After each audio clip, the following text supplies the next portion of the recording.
النهارده معايا اتنين من ضيوفي الاعزاء، قامات اقتصاديه كبيره. دايما احنا بنستضيف القامات الاقتصاديه عشان نقدر نوصل لحضراتكم المعلومه ببساطه. معايا ضيفي الدكتور هاني ابو الفتوح، الخبير الاقتصادي والخبير المصرفي. اهلا يا فندم. اهلا. معايا صديقي العزيز دكتور ابراهيم مصطفى ابراهيم، منورنا دايما يا فندم. اهلا بحضرتك الخبير الاقتصادي الكبير. اهلا وسهلا بحضراتكم. نبدا الدكتور هاني. دكتور هاني، عايز نروح نبدا اكبرنا سنا ومقاما واكثرنا شبابا يعني. دكتور هاني، 7 سنوات من حكم الرئيس عبد الفتاح السيسي، ما هي شايف حضرتك اهم الانجازات تحققت على المستوى الاقتصادي؟ هو الحقيقه الانجازات اتحققت على عده مستويات، يعني يمكن الوقت مش هيساعد ان احنا نفرد يعني بالتفصيل ايه هي الانجازات دي، انما لو هنتكلم مثلا على الناحيه السياسيه، على المستوى السياسي مصر حققت استقرار سياسي في خلال هذه الفتره، بعد ما كانت الحقيقه في الفترات السابقه منعزله وفقدت الى حد ما دورها السياسي. رجعت مصر بقوه الى المحافل الدوليه، ورجعت العلاقات السياسيه بقوه مع الدول الكبرى، ليست كدولة تابعة وإنما كدولة شريكة وتحترم السيادة، علاقات تحترم السيادة وتحترم المصالح المشتركة. يمكن برضو من الناحية الأمنية مصر عادت واستقرت ورجعت من عصر الفوضى ما قبل الثورة إلى عصر الاستقرار الأمني، وده شيء مهم جدا. الملف الاستقرار الامني والملف الاستقرار السياسي مهم جدا للمستثمر، سواء المستثمر المحلي او المستثمر الخارجي، لان لن يكون هناك حركه استثمار وضخ اموال في شرايين الاقتصاد الا بعد تحقيق الاستقرار الامني والاستقرار السياسي. واحنا شايفين يعني يمكن كان الفترات اللي هي قبل الثوره مباشرة كانت الوقفات الاحتجاجية والمطالب الفئوية وعمليات أيضا إرهابية كانت متزايدة. الثورة في خلال هذه المدة الحقيقة استطاعت أن تحقق نجاحات كبيرة يشهد لها. من الناحية الاقتصادية، ويمكن ده الملف الرئيسي للحلقة، احنا يعني الانجازات كبيرة جدا ومتعددة، انما انا عايز الخصها في حاجتين. الحاجة الأولانية اللي هو أن مصر استطاعت أنها تنفذ برنامج الإصلاح الاقتصادي اللي بدأته عام 2016، وكان هذا الإصلاح الاقتصادي مثار إشادة كبيرة من كافة المؤسسات الدولية، بما فيهم صندوق النقد الدولي والبنك الدولي ومؤسسات بحثية وأيضا بنوك عالمية. وإن هو لولا هذا النجاحات اللي حققها الاقتصاد المصري كان بفضل تنفيذ هذا البرنامج الجريء من الإصلاح الاقتصادي. وده اللي هو حقيقة حمانا. احنا بنتكلم على فترة كورونا وتأثر الاقتصادات العالمية، هنجلها ده حمانا الحقيقة من الصدمات. من الناحية الاجتماعية الإنجازات، يعني يمكن عايز أبرز أهم إنجاز وأهم المشاريع القومية من الناحية الاجتماعية اللي هو المشروع حياة كريمة اللي أطلقه السيد الرئيس في الفترة الماضية باستثمارات هتبلغ باذن الله نحو 700 مليار جنيه مصري. جميل. دكتور ابراهيم، انت شايف ازاي تغير وجه مصر في ال7 سنوات الاخيره؟ انا بحب لما نتكلم كنا فين وبقينا فين بصراحه يعني. تمام. فلو هنتكلم ان احنا من ساعه تولي الرئيس عبد الفتاح السيسي في 2014 السلطه، احنا كنا بنتكلم على معدلات نمو قبلها كنا بنوصل في 2013 2014 2%، وصلنا لغايه 2019 5.6%، وكنا بنستهدف 6%. نيجي بقى للمؤشر الثاني، معدلات التضخم، كنا 13 14%، ووصلنا في 2016 بعد برنامج الاصلاح ل 35% في مايو 2017، ورجعنا النهارده بنتكلم في 7.5%. فالبطاله كانت 13% في 2013 2014، تمام. النهارده بنتكلم برضو اقل من 8%. المؤشرات دي كلها بالنسبه لي مؤشرات جيده جدا، لان النهارده كان عندي كمان الاحتياطي النقدي كنا وصلنا لاقل من 13 مليار دولار، تمام، وكان ده موقف متأزم نتيجه خروج الاستثمارات وخروج وضعف الموارد اللي حصلت الفتره اللي بعد يناير 2011 لما خرج اكثر من 20 مليار دولار من مصر. فالنهارده وصلنا لاكثر من 40 مليار دولار احتياطي بيدعم القدره الماليه للاقتصاد المصري على السداد سواء في الوقت القصير او المتوسط الاجل، ودي حاجات مهمه. ده من ناحيه ايه بقى تاني حصل على الفتره دي كلها 2014 لغايه النهارده؟ بنتكلم على المشروعات القوميه ومشروعات البنيه الاساسيه اللي تمت من طرق وكباري ومرافق وصرف صحي وتعليم وصحه وخدمات. كل الكلام ده حصل في فتره في حوالي 4-5 سنين. بنتكلم فتره وجيزه جدا انك تعمل برنامج بهذا الشكل الطموح، برنامج ترتقي بالاقتصاد المصري وبالوطن المصري من مرحله عدم الاستقرار ومرحله نقص الخدمات ومرحله تطوير الخدمات الى مرحله اكثر استقرارا.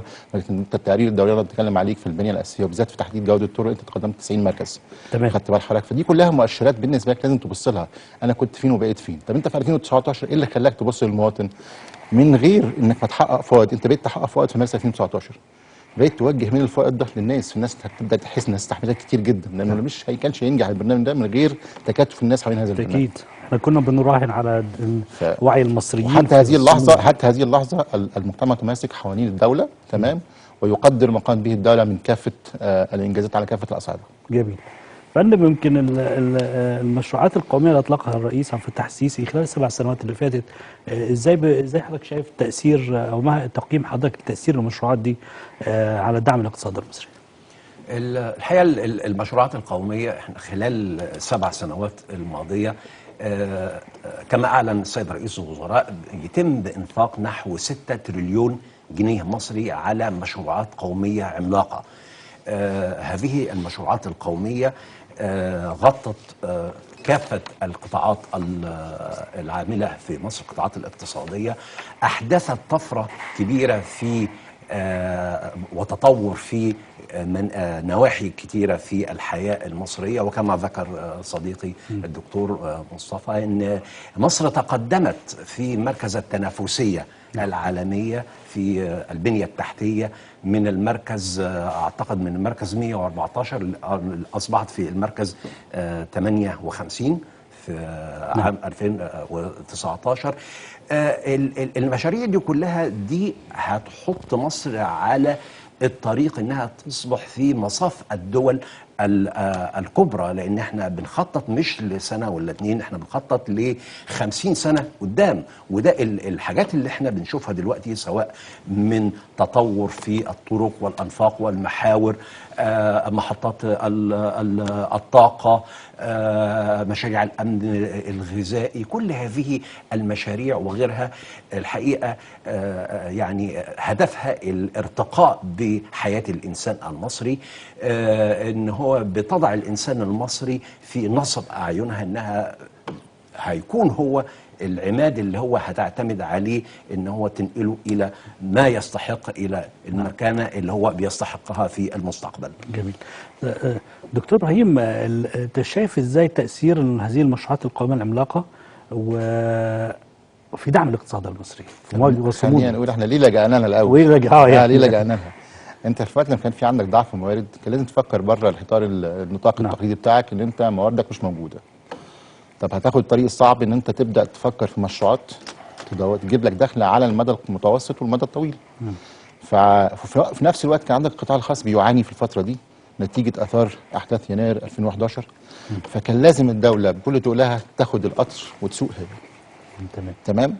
عشان تجر وراها قطاعات. في وقت الازمات الدوله هي اللي بتسوق عشان تبدا تسند القطاع الخاص عشان يبدا يقوم وتظبط الدنيا. لو تفتكر كان ده دور منتقد، كان ناس كتيره بتنتقد ممكن حضرتك كنت اعتقد كنت معاه في حلقه بالعكس يمكن اشرت ده. ليه دورها هنا مهم؟ لان في وقت الازمات الدوله بتتدخل عشان تنقذ الاقتصاد، حتى لو كانت في قاعده الاقتصاديات الحره او قايمه على اقتصاد السوق.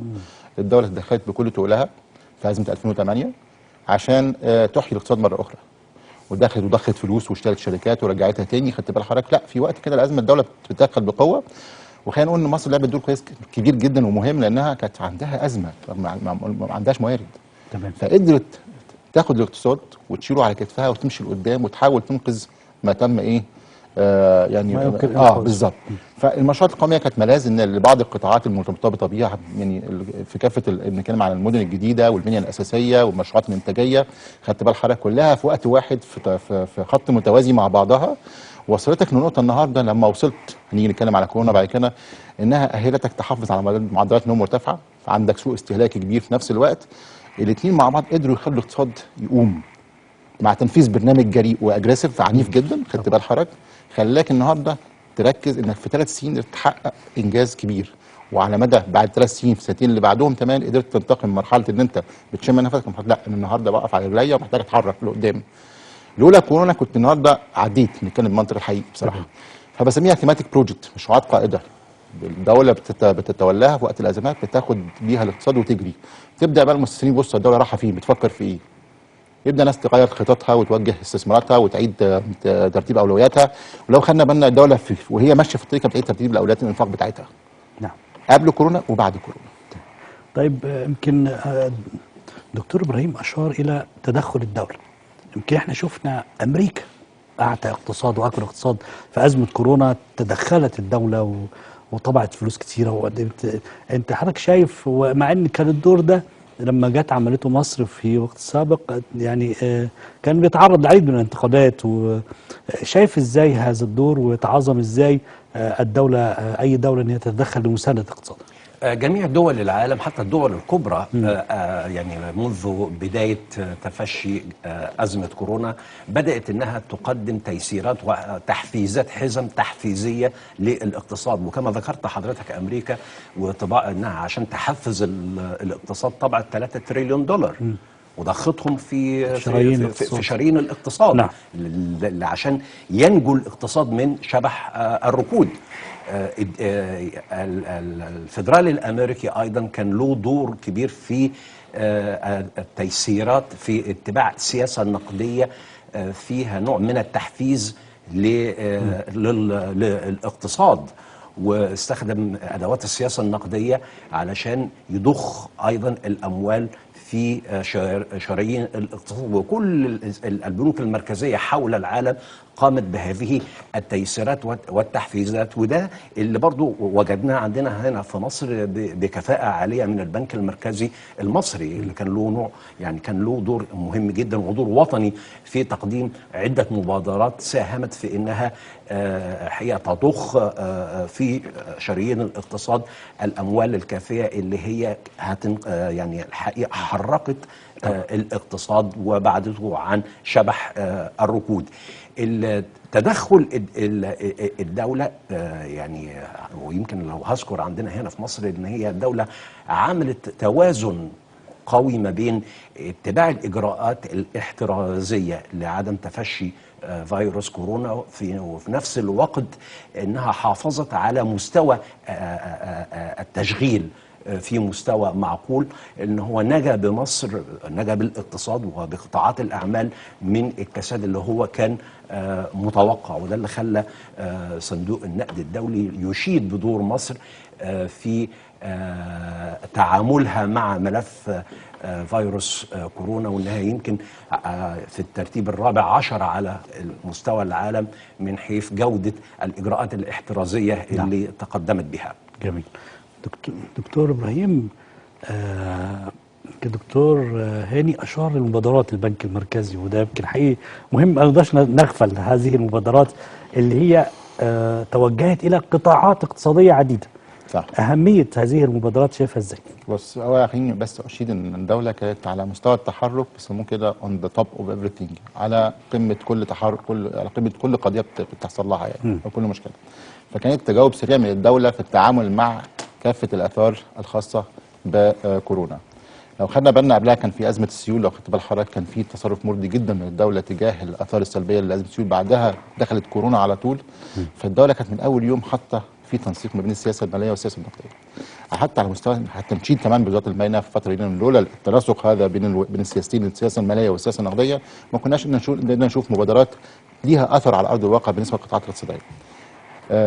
خدنا مبادرات خاصه حضرتك التخصيص، مبادره دعم البورصه، كان عندنا مبادره دعم البورصه، عندنا برضو مبادره لقطاعات القطاع العقاري والقطاع الانتاجي في الفتره دي. خدت بال حضرتك ان تاجيل الاقساط على الناس لفتره 6 شهور ثم 6 شهور ثم 6 شهور. خدت بال حضرتك؟ فدي كلها كانت، وتخفيض الفايده كان في حد ذاته مهم جدا بالنسبه للناس عشان تقلل تكلفه الناس، تبدا تدور على فرص تمويليه منخفضه التكاليف. فالنهارده دي كلها سياسات اثرت بشكل كبير على كافه القطاعات. يعني تاجيل مثلا القطاع السياحي اللي اتضرر بشكل كبير جدا، تاجلت عليه التزامات كثيره جدا، من ضمنها الضريبه العقاريه، من ضمنها حاجات اخرى. خدت بال حضرتك؟ فانت النهارده قدرت تدعم القطاعات الاقتصاديه انها تكمل، وفي نفس الوقت تحافظ على قدر اكبر من العماله رغم انها تاثرت، بس عشان تقدر تحافظ على مستوى التشغيل، تقدر تخلي الاقتصاد ما يتعطلش، توفر منتجاتك للناس. خدت بال حضرتك؟ في وقت الدول كلها كانت قفلت، انت كان في معضله، يعني معضله كبيره انت تحقق توازن ما بين الوضع الاقتصادي او الاقتصاد من ناحيه وصحه المواطن من ناحيه اخرى. فده سمح لك ان انت حتى كمان الاثار الاخرى ترتب عليها في الاقتصاد العالمي زي انخفاض اسعار البترول واخرى وغيره وتقليل الاستيراد، خلى الموازنه تشم نفسها كمان من ناحيه ثانيه. فالاثار من ناحيتين بصراحه كانت ليها اثار ايجابيه بشكل كبير جدا على الاقتصاد المصري، مع تفاعل الدوله من خلال اجراءات وسياسات اتخذتها. بصراحه كانت شايفها على قدر كبير من الكفاءه والتوازن. دكتور هاني، انت شايف ان احنا كحكومه في مصر ودوله مصريه بدانا نجيد فنون اداره الازمات؟ يعني أنا شايف إن إحنا يعني مصر والحكومة الحالية يعني اتحطت في اختبار، والاختبار ده نجحت فيه بجدارة بشهادات محلية وعالمية، إن إحنا بالفعل مصر أدارت أزمة فيروس كورونا بكفاءة شديدة من الناحية الصحية، من البعد الاجتماعي اللي ألقى بظلاله على المواطن المصري. من الناحية الاقتصادية مصر فلتت من سيناريو الركود اللي هو ضرب اقتصادات كبيرة، ويمكن أكبر اقتصاد أكبر من الاقتصاد المصري حتى في المنطقة العربية. في هناك دول مجاورة لينا حققت انكماش، مش احنا بقى مشينا عكس الموجة، ان احنا حققنا نمو رغم كل هذه الظروف، وده بفضل التوازن الجيد اللي مارسته الحكومة في التعامل مع أزمة كورونا. جميل. دكتور إبراهيم، شايف إزاي يمكن أحد المشروعات المهمة هو محور تنمية قناة السويس، شايف أهميته وانعكاسه وإيه اللي ممكن ننتظره من هذا المشروع الكبير؟ هي المنطقة دي تتميز بميزة كبيرة جدا، إنها يعني على محاور الطرق البحرية. خدت بال حضرتك؟ من لما تيجي تخش من البحر المتوسط وتخش على البحر الأحمر، فهي منطقة ذات طابع استراتيجي، مركز متميز، موقع استراتيجي متميز، انت تقدر من خلالها تروح لكافة القارات سواء شرق او جنوب ناحية افريقيا او ناحية اوروبا. الاهتمام بيها كان بشكل كبير جدا. الفترة بتاعت كورونا زي ما قلت لك اثرت على كل القطاعات، كان عندهم خطط طموحة جدا للترويج للمنطقة دي. عندنا تواجد جيد في هذه المنطقة لبعض الشركات، لكن ما زالت انها اقل من المطلوب. نعم. لانها منطقه كبيره مش انك تنبيها في وقت واحد، فيها قطاعات متنوعه. خدت بال حضرتك؟ بس هي كمنطقه او سميها مركز لوجستي هتبقى مركز مهم جدا. زي ما حضرتك وقع عليها محور مائي مهم جدا، محور قناه السويس. لو خدنا بالنا لما حصل حادثه السفينه اللي عطلت الممر في القناه، الدنيا وقفت، الناس تبين حادثه تم اعاده اكتشاف اهميه قناه السويس. خدت بال حضرتك؟ تمام. فده بالنسبه لي قناه زي كده بتمثل حوالي 10% من التجاره العالميه. قاره افريقيا كلها تمثل 15% من حجم التجاره العالميه. فخلي بالك حضرتك النقطه دي نقطه مهمه جدا، ده رقم مش قليل. نعم. فانا النهارده بعتمد على المنطقه دي انها مركز اهتمام بالنسبه لي، عايز انميها الفتره الجايه، بس هي محتاجه شويه شغل اكتر في الترفيق، لانها محتاجه ترفيق بشكل كبير جدا، محتاجه على ترتيب الاولويات. يعني انا هبدا فين في انهي منطقه وهركز على انهي قطاعات او قطاعات فرعيه. خدت بال حضرتك؟ النهارده مرسيدس بتفتح لها مركز في المنطقه دي هناك بالظبط. فانا لما مرسيدس تيجي لي وهي غيرها تجي لي، خدت بالك ده هيخلي غيره عند الشركات اللي زيها او المتينه منها او الشركات الكبيره، الاسماء العالميه تجري ورا بعض. ومش المنطقه دي بس كمان، خدت بالك حتى في مجال الريتيل، مكان تجاره التجزئه. تمام. لما امازون يفكر يفتح في الصعيد، خدت بالك حضرتك امازون اللي هو يعني يفتح في الصعيد يبقى عنده ستور كبير في الصعيد، يبقى كانه هاب مركز توزيع لافريقيا. ده من ناحيه. ابل يفتح لها مركز توزيع، اكبر مركز توزيع في افريقيا في العاصمه الاداريه الجديده. كل الشركات دي تهافتها على الاقتصاد المصري، ده بيديني ان انطباع ان الاقتصاد بدا يعود القوه على خريطه الاستثماريه هذه الشركات. نعم. نتيجه ان انت النهارده اعاده التوازن لهذه الدوله اقتصاديا وسياسيا وامنيا. خلينا نقول كورونا ما عطلتش مصر، عطلت العالم كله بصراحه. ضربت العالم. فيعني النهارده بنتكلم عن حجم الاستثمارات في العالم، يعني انت بتتكلم عن مثلث النمو بيتحرك ازاي؟ انتاج، استثمار، وتجاره. نعم. فالتجاره لما بتوقع الاستثمار، بتوقف الانتاج من او بتعطل الانتاج. بالزبط. فالتجاره لما تقل من 15 ل 20%، الاستثمار قل بنسبه كام؟ من 65 ل 40% على مستوى العالم. خدت بالك حضرتك؟ يعني الضعف. فاللي بيحرك الاستثمار التجاره. نعم. طب لما الاستثمار يقل، طب ما انت الانتاج بتاعك هيقل، والعالم كله حصل لها لوك داون، قفلت. فبالتالي الدول اللي كانت شغاله مين؟ زي مصر استفادت شويه. لو خدت بالك حضرتك انه حصل عندنا طفره تصديريه في المنتجات الغذائيه لدول الخليج تحديدا. بالظبط. تمام. حليت محل دول ثانيه. فيعني اسمها ايه، لكل يعني من رحم الازمات تخلق الفرص. فانا بقول رغم ان ازمه كورونا يعني اثرت علينا واثرت سلبا على القطاع الخاص وعلى الاقتصاد المصري، بس قدر الاقتصاد المصري يستفيد بقى منها برضه، وكان ليه نتائج ايجابيه عاليه. زي ما حضرتك الموازنه المصريه تنفست الصعداء في الفتره دي، لان سعر البترول لما قل لتحت خالص، انا بستورد بترول. تمام. ده رقم مش قليل يعني بالنسبه لي. تمام. لما استيراد قل برضه الفاتوره الاستيراديه بتاعتي قلت، الضغط على الدولار قل، ما بقاش في طلب على الدولار كتير. فعندي نوع من الاستقرار الى حد ما. اكيد في الفتره الجايه خدت بال حضرتك محتاجين شويه تكاتف الجهود عشان نقدر برضه ناخد السفينه ونجري اكتر. خدت بال حضرتك؟ فان شاء الله واحده واحده باذن الله. معاذ الحقيقه تعقيب بسيط على محور قناه السويس. الحقيقه من المشاريع العبقريه جدا واللي هي واعده، لان هو التقديرات معموله على اساس ان محور قناه السويس هيجذب استثمارات بنحو 100 مليار دولار في المستقبل، وان هو هيجذب اكثر القطاعات نموا في العالم زي قطاع اللوجستيات والنقل والاتصالات وتكنولوجيا المعلومات، وهيجذب ايضا شركات عالميه كبرى انها تشتغل فيه. يمكن التقديرات برضو الاوليه ان في 29 شركه عالميه هتشتغل في هذا المشروع العملاق، وان يمكن الشركات الصينيه لها النصيب الاكبر في هذا المشروع. جميل. طيب انت حضرتك دكتور هاني لو تحدثنا عن مشروع مهم، مشروع المشروعات الزراعيه واصلاح الاراضي والاستزراع السمكي والمشروعات الكبيره اللي تمت او بتتم في هذا القطاع، انت شايفها ازاي؟ الحقيقه مشاريع الاستصلاح الزراعي والثروه السمكيه ده يعني بصفه عامه من مشاريع بعتبرها امن غذائي وامن قومي. لان احنا البوبيوليشن، تعداد السكان عندنا في مصر بيزداد بنسب مضطرده. ازمه الموارد في العالم وازمه الغذاء في العالم برضو ازمه مش بعيده عننا. فاحنا هنا في مصر الاستراتيجيه وزاره الزراعه بتعتمد على محور راسي ومحور افقي. المحور الافقي هو زياده انتاجيه الأراضي الزراعية والإنتاج الحيواني، ومن الناحية الأفقية زيادة الرقعة الزراعية. وطبعا هم في مخطط أن هي بيزداد الرقعة الزراعية أكثر من 3 مليون فدان إضافية. بالنسبة للاستزراع السمكي، مصر بتعتبر السادسة على مستوى أفريقيا. نعم. الأولى على مستوى أفريقيا والسادسة على مستوى العالم في مجال الاستزراع السمكي، وإحنا تقريبا بنغطي نحو 85% من الاحتياجات في هذا المجال. ومخطط في المستقبل ان مصر هتحقق اكتفاء ذاتي وهتوفر عمله صعبه مع تصدير الثروه السمكيه. يمكن المشاريع الزراعه السمكي المشهوره عندنا، احنا عندنا بحيرات وعندنا نهر وعندنا شواطئ. احنا مثلا في مشروع غليون في كفر الشيخ، وفي مشروع ايضا كبير في شرق الاسماعيليه. كل هذه المشاريع بتوفر ايضا يد عامله وبتخلق وظائف، وبتوفر كأمن غذائي مهم جدا. كأمن غذائي، لان في الفجوه الغذائيه يعني الاستراتيجيه ان احنا نسد هذه الفجوه الغذائيه ونحقق اكتفاء ذاتي في اقرب وقت. دكتور ابراهيم، في سؤال كده عايز اساله لك. دايما احنا بنقعد سيب براحتك. دايما بنقعد كده وانا لسه جاي من البلد بقى كده.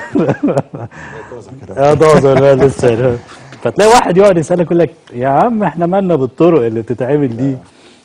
الطرق دي مش يا جماعه مش كده، الطرق ليها فوائد وليها مردود عليك انت كشخص صحيح. كمواطن، ومردود على الاقتصاد والتنميه والكلام ده كله. مشروعات الطرق العملاقه بجد يعني احنا بننبهر، وكل المصريين مبهورين يعني الطرق ومحاور اقول لك ليه الناس بتتكلم كده. فيا ريت تقول لنا التاثيرات دي ونفهم الناس ما هو تاثير هذه المشروعات عليهم على حياتهم. انا هتكلم بس الاول ليه المواطن بيبص للبصه دي، لان انا بقول لك انا دخلي ما بيزيدش بشكل كبير جدا. ايوه. انت ما بتنساش النهارده على مستوى دخلك، خدت بال حضرتك. انت جايز تكون الفتره بتاعه الاصلاح، البرنامج الاصلاح اللي تم الفتره اللي فاتت اثرت بشكل كبير على دخول الناس، بس انت في نفس الوقت قدرت معاها تعمل طفره على مستوى البنيه الاساسيه، على مستوى حضرتك بتتكلم الطرق بالذات. انا لما بسافر النهارده على الطرق بروح الصعيد، انا مش من الصعيد اساسا بس عندي زيارات للصعيد، خدت بال حضرتك بمشي على طرق بصراحه لما بقارن كنت بطلع في 2017 بطلع في 2019 فرق كبير جدا. قارن نسبه الحوادث قبلها وبعدها، خدت بال حضرتك. النهارده العربيه لما تمشي على طرق سليمه اهلاك العربيه بيقل طبعا. تمام. طيب النهارده انت كنت لو الطرق مش سليمه كنت تاخد وقت اطول، فبقيت تاخد وقت اقل، خدت بال حضرتك. انت النهارده مطمن تروح لاي مكان. النهارده قصرت المسافات ما بين المحافظات بشكل كبير جدا. النهارده روح شوف طريق المنصوره. طريق المنصوره كان على نهر النيل رايح جاي، خدت بال حضرتك. ما فيش، كان في جزيره في النص والكلام ده، بس كنت تقف في البلاد يحصل لك ستاك كده، تقف وقفه جامده جدا ما تعرفش تتحرك. هتعمل شويه كباري النهارده سلكت لك الطريق، تطلع من فوق البلد وتعدي الناحيه الثانيه. فانا بدل ما كنت واخد مشوار 3 ساعات باخده في ساعتين الا ربع. تمام. خدت بال حضرتك.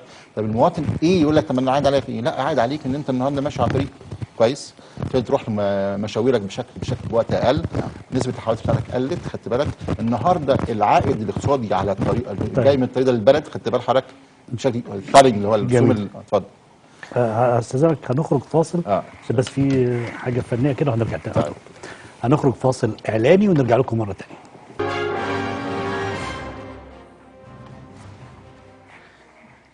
اهلا بيكم.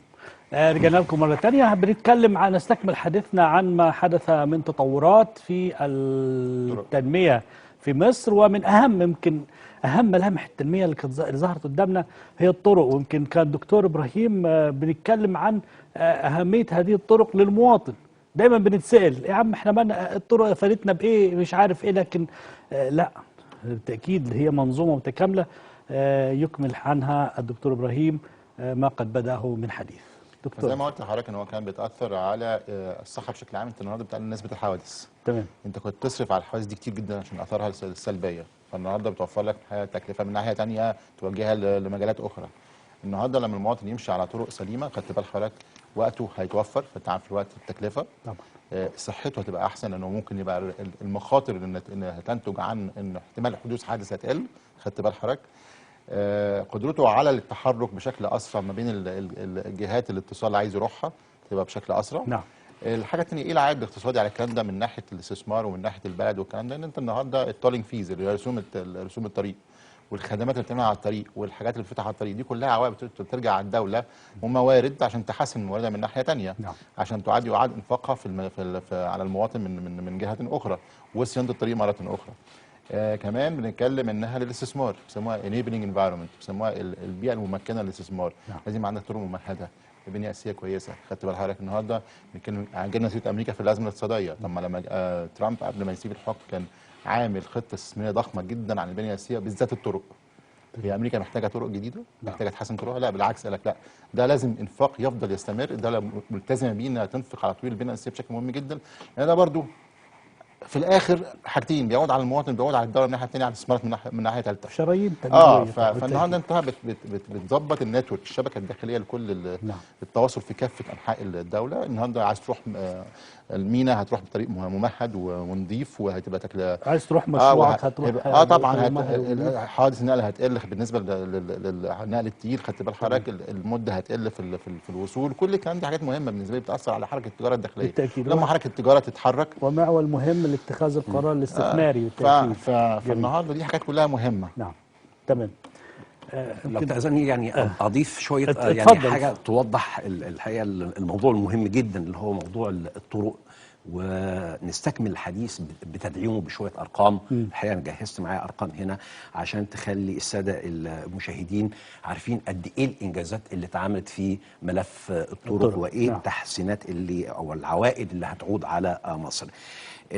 الحقيقه المشروع القومي للطرق ده مخطط له ان هو بيتم للانتهاء من 5500 كيلو متر بتكلفة تبلغ تقريبا 127 مليار جنيه. وأيضا جاري العمل على مشروعات أخرى بأطوال أخرى يعني إضافية ب 1400 كيلو متر بتكلفة 38 مليار جنيه. مصر تقدمت في مؤشر جودة الطرق، يعني حصل دلوقتي انتقلت 28 مركز، كانت في المركز ال 28 عام 2019 مقارنة بالمركز 118 في العام 2014. مفيش مستثمر أجنبي الحقيقة ما كانش عندنا طرق يعني بصراحة يعني مفيش مستثمر أجنبي أو محلي هيستثمر في بلد ما فيهاش طرق جيدة. نعم. لأن ده هينقل البضاعة بتاعته على إيه؟ الإنتاج بتاعه هيروح فين؟ إذا كان هيسلك طرق بطيئة أو طرق غير آمنة. أنا الحقيقة برضو أنا عايز أشير برضو إلى تجربة ليا في دولة الإمارات. من 15 سنة كنت عايش في الإمارات. دبي الحقيقة وده تحديدا إمارة دبي عملت مشروع عملاق جدا لجذب الاستثمارات من خلال تحسين الطرق، لأن دبي كانت بتعيش أزمة طرق خانقة جدا. ويعني لما بدأت انها تحسن من الطرق انجذب اليها جذبت كم كبير جدا من الاستثمارات. وده اللي بيخلينا نشوف دلوقتي ليه دبي تقدمت في الاستثمارات عن بعض الدول المجاورة. نعم. فالحقيقة ده ملف مهم جدا، والحقيقة الحكومة أنجزت فيه إنجاز يعني يستحق الإشادة به. جميل. طب فندم بمناسبة الاهتمام بالمواطن بشكل مباشر وعودة مرة أخرى لمبادرات البنك المركزي، المبادرة اللي بتحظى باهتمام المواطن بشكل رئيسي دلوقتي، مبادرة التمويل العقاري اللي هي 3% أو ما عرفها في مبادرة 3%. هي مبادرة جريئة جدا.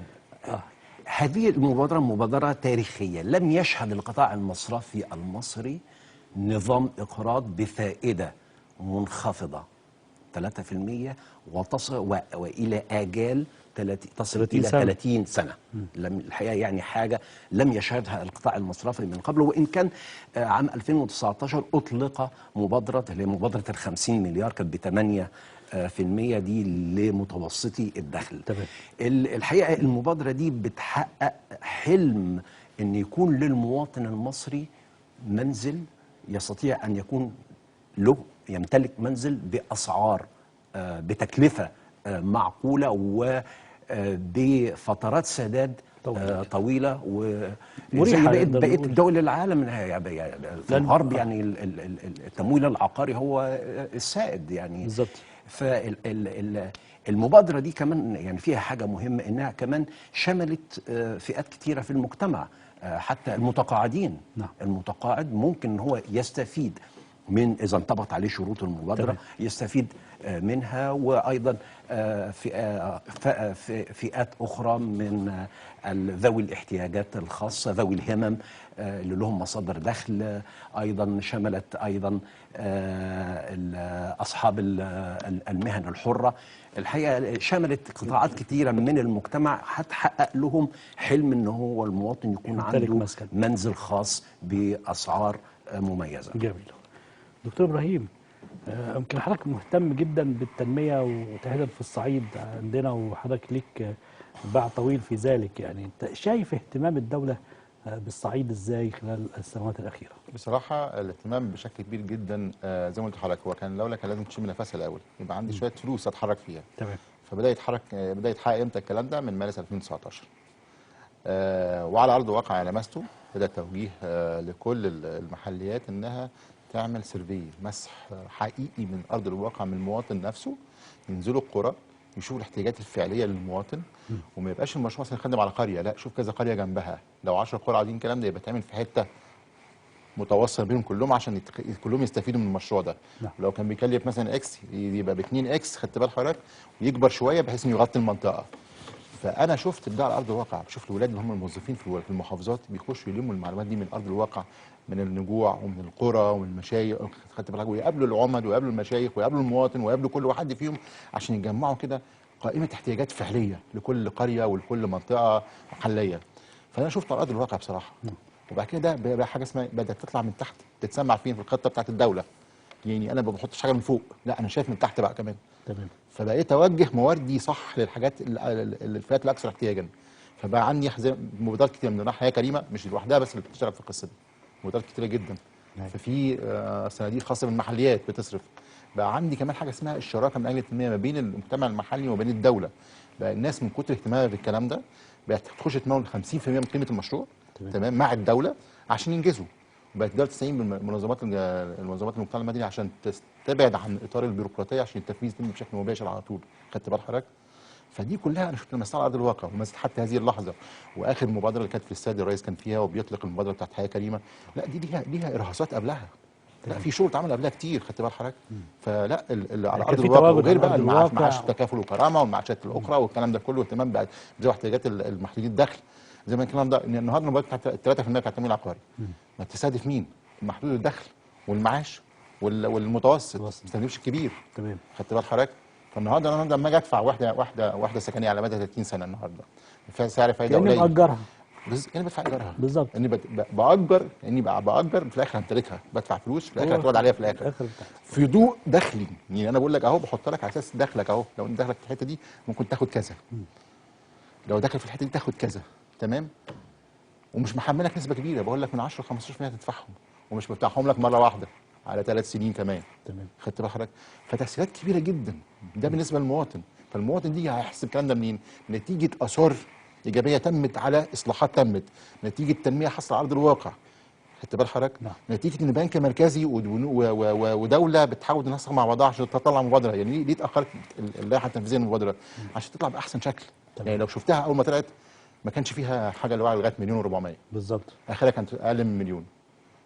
لا عشان اسعارها ارتفعت في السوق، لا لازم يبقى في حاجه تعكس الواقع. نعم. ما فيش واحده مثلا، ما في اكيد في واحد محتاج يوصل لواحده اكتر من مليون شويه، لا انا وصلت لك 1,400,000. وده ده موجود ده موجود ده موجود. شوف انت دخلك فين، شوف دخلك فين وروح. نيجي لنقطه ثانيه، العشوائيات. انا النهارده قضيت على 90 95% من العشوائيات في مصر. خدت بال حضرتك؟ في ايه؟ في 5 سنين. انا في 2014 احنا كنا بنحط خطه للقضاء على العشوائيات. كان في كده مع جهات استشاريه اجنبيه بنحط الكلام ده، وحته التوسع الراسي في نفس المكان، تنقل الناس في مكان حته ما وترجعهم تاني بعد كده. خدت بال حضرتك؟ ده كله في حد ذاته بتقلل مستوى الجريمه في المنطقه نفسها، بترفع مستوى معيش المواطن، بيبدا يحس ان ايه الدوله بتاخد باله منها حتى في المناطق العشوائيه. خدت بال حضرتك؟ النهارده محتاج احسن الصوره العامه للبلد. طول عندي مناطق عشوائيه يبقى الجريمه هتكتر، كهرباء هتتسرق، خدت بالك، حاجات كتير هتبقى بايظه. ونقدر نطلق عليه ما هو اسمه العداله الاجتماعيه. يبقى هنا حاجه اسمها يعني التنميه حاجه، النمو حاجه، والتنميه حاجه ثانيه. النمو ارقام بنشوفها اقتصاد، لكن لما ترتبط بالمواطن اسمها تنميه. تمام؟ تحقق يبدا المواطن يحس بالكلام ده، يقول لك والله انتوا عملتوا شغل كويس، شكرا ليكم عشان بداتوا تبصوا لنا، تمام، تبصوا للتعليم، تبصوا للصحه، تبصوا لحاجات كتيره قوي. خدت بال حضرتك؟ تبصوا حتى ان احنا بقينا ايه احتياجاتنا على اهالينا اللي في النجوع وفي القرى. بالظبط. ما هم مش شايفيننا. تمام. لكن لما ابدا اروح لهم واخبط عليهم واقول لهم يا جماعه واوجه المعونات والمنح، خدت بال حضرتك؟ لا روحوا بقى على المحافظات. بالظبط. مش عايز حد في القاهره، روحوا محافظات. تمام. الموارد كلها تروح للمحافظات، انا عايز انمي المحافظات يا جماعه. نعم. سينا النهارده بيحصل فيها طفره تنمويه بشكل كبير جدا، كانت مهمله لفترات طويله. بعد كانت بؤر ارهابيه. بالظبط. تمام. يمكن الكلام بياخدنا كده للمشروع الكبير اللي حضرتك يمكن اشرت ليه في الاول، مشروع تطوير القريه المصريه حياه كريمه. ويمكن احنا ملاحظين يا دكتور ان دايما، او احنا دلوقتي زي ما قال الدكتور ابراهيم من شويه، الشرائح اللي بتستفيد من التنميه بدات توسع. يعني بدانا شويه شويه شويه لغايه لما لمسنا القاعده دلوقتي 60 مليون مصري اللي هم هيستفيدوا من مبادره حياه كريمه وتطوير القريه المصريه. وحضرتك ابن قريه وانا ابن قريه وكلنا ابناء القرى، ففاهمين احتياجات القرى دي، اهميه هذا المشروع وانعكاساته على ابناء هذا الوطن. انا بعتبر ان مشروع حياه كريمه من اهم المشروعات القوميه اللي هتخلي المواطن المصري يحس فعلا بقيمة التنمية، ويحس بقيمة ان الدولة مش بتنظر بس لبناء كباري وطرق ومنشآت، انما بتنظر الى المواطن باعتباره انه هو حجر الزاوية في التنمية، وان المواطن المصري اللي هو بالفعل يعني تحمل الكثير من تبعات الاصلاح الاقتصادي يستحق ان ينعم بجزء من نتائج هذا الاصلاح الاقتصادي، سواء نتائج مباشره او غير مباشره. المبادره دي اطلقت في البداية كانت مخصص لها نحو حوالي 103 مليار جنيه، إنما زادت هذه المخصصات اللي مخطط أن تكون في حدود 700 مليار جنيه. لو اتكلمنا مين اللي هيستفيد من هذه المبادرة، نحو 58 مليون مواطن مصري، يعني يمكن أكثر من نصف عدد السكان المصريين في القرى والأرياف والنجوع حتى والمناطق العشوائية. يعني هي هتمتد إنها هتغطي فئات المرأة المعيلة، المطلقات، الأيتام، ذوي الهمم، الشباب في سن العمل، بخلق وظائف تناسب البيئة التي يعيشون فيها. هتهتم بتقديم يعني الخدمات العامة للمواطنين في هذه المجتمعات بأسلوب حضاري وبتكلفة زهيدة. هتهتم بالتدريب والتثقيف، هتهتم بنواحي كتيرة جدا، بحيث ان في النهاية هيتلاشى الفرق بين إحساس المواطن ان هو عايش في مجتمع محدود، مجتمع ريفي، إلى مقارنة بالمواطنين الآخرين الذين يعيشون في المجتمعات الأكثر تقدما وفي الحضر. هي يعني الحقيقة من الإنجازات حتى أن الأمم المتحدة اعتبرت هذه المبادرة من المبادرات اللي هي على مستوى التنمية المستدامة العالمية. جميل. طيب نترك مصر قليلا ونتجه عالميا. يمكن ده احنا المواطن المصري اصبح شغوفا بمتابعه الاخبار والاحداث الاقتصاديه، ودايما يمكن بنسمع في النشرات والتقارير الاقتصاديه ان من تاثيرات كوفيد 19 او كورونا ارتفاع الدين العالمي. وفي دلوقتي في امريكا في جدل رفع السقف الدين والقوانين الملزمه هناك، وبعض الاسواق الناشئه. طبعا شايف حضرتك اولا ايه اسباب هذه الظاهره وشايف تاثيراتها ازاي؟ بص، احنا من قبل كورونا كان عندنا نوع من الازمه الاقتصاديه، كان في شويه تباطؤ في الاقتصاد العالمي نتيجه الحرب التجاريه بين امريكا والصين. تمام. خدت بال حضرتك؟ ودي كان في تباطؤ، كان في معدلات نمو منخفضه اقل من 2%. نعم. فمع كورونا خدت بال حضرتك كانت معدلات النمو كلها في معظم الدول نيجاتيف، سالبه، مع باستثناء بعض الدول زي الصين ومصر اللي هم حققوا معدلات نمو ايجابيه نتيجه الوضع الاقتصادي بتاعهم المختلف. طب ايه اللي خلى ده بنتكلم الوضع الاقتصادي العالمي ده يعني ليه وصل للمرحله دي؟ زي ما قلت لحضرتك، اثار اقتصاديه خاصه بالحرب التجاريه بين امريكا والصين. نعم. بريكزيت، اثار البريكزيت اللي هي خروج بريطانيا من الاتحاد الاوروبي. خدت بال حضرتك؟ في كذا اثار اخرى خدت بالك مع انخفاض، طبعا ده اثر من الناحيه الثانيه، من التجاره تنخفض، الاستثمار بينخفض، حركه الاستثمار بتنخفض، تبدا الناس يبقى عندها معدل الاحساس بالمخاطر يزيد. فتبدا تبص لايه؟ اوجه استثماراتي الحاجات اللي فيها الشورت والميديوم ران. يروح فين بقى؟ يروح سوق السندات. تمام. فلو خدنا بالنا النهارده سوق السندات بيمثل حوالي 45% من حجم سوق الدين العالمي.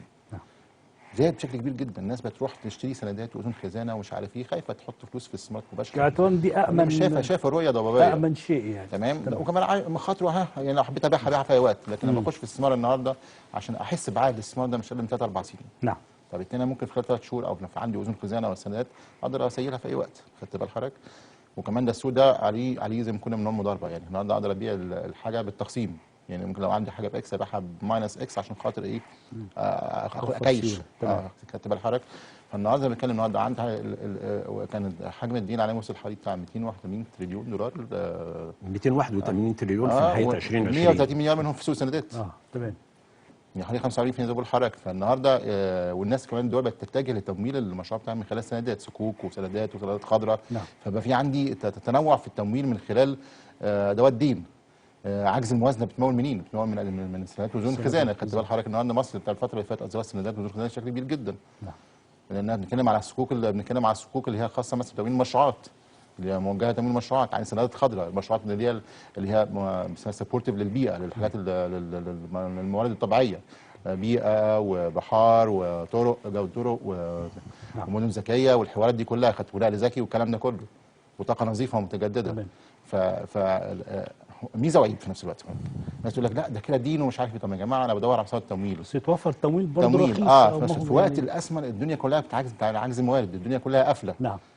طب خلاص اللي معاه فند يتفضل يمولني بشروط تفاوضيه مقبوله عشان اقدر امول. وفي وقت كورونا كان يعني الناس كانت وجهت فلوس كتير جدا للتمويل. نعم. في تحقيق لحد ما اثار كورونا، ورفع مستويات التنميه المستدامه من ناحيه ثانيه بشروط تمويليه منخفضه، فوائد منخفضه. فالنهارده لما اخد انا تمويل بشكل منخفض طبعا بالنسبه لي مهم اخده على مدى طويل، مدى زمنيه طويله. طب انا عندي عزمه كاش، افضل ما انا النهارده حضرتك لما بتتزنق كبيت يعني تروح تعمل ايه؟ تاخد قرض من البنك. صحيح. قاعد تبص على كذا بنك وتسال على معدل الفايده ومش عارف ايه والكلام ده كله. طب انا عايزه على 30 وبيديك على سنوات تمام. طب يبقى عندك سيناريوهات بديله تتحرك فيها. تمام دكتور. الحقيقه كنت بس عايز اضيف توضيح كده بالنسبه للديون العالميه يعني. ويا ريت بعد ما توضح التضخم عالميا مرتفع عشان احنا قدامنا 5 دقائق. طيب احنا يعني بنتكلم على ان الديون العالميه بلغت رقم قياسي 281 تريليون دولار في نهايه 2020، وان تقرير في احدث تقرير لمؤسسه التمويل الدولي ذكرت فيه ان حتى الدول الكبرى بلغت مستويات الديون فيها مستويات قياسيه. يعني على سبيل المثال الدين العام في اليابان 234%، بريطانيا 144%، الولايات المتحده الامريكيه 160%، منطقة اليورو 120%. يعني دي كلها الأرقام مفزعة جدا. طب نتيجتها إيه؟ طبعا. يعني حتى في الأو إي سي، دول الأو إي سي دي 4 من هذه الدول، ودي هنشرحهم يمكن بالتفصيل أكتر لما نتكلم على التضخم، بدأت بعد كورونا، في ظل كورونا بتعاني من التضخم وآثاره.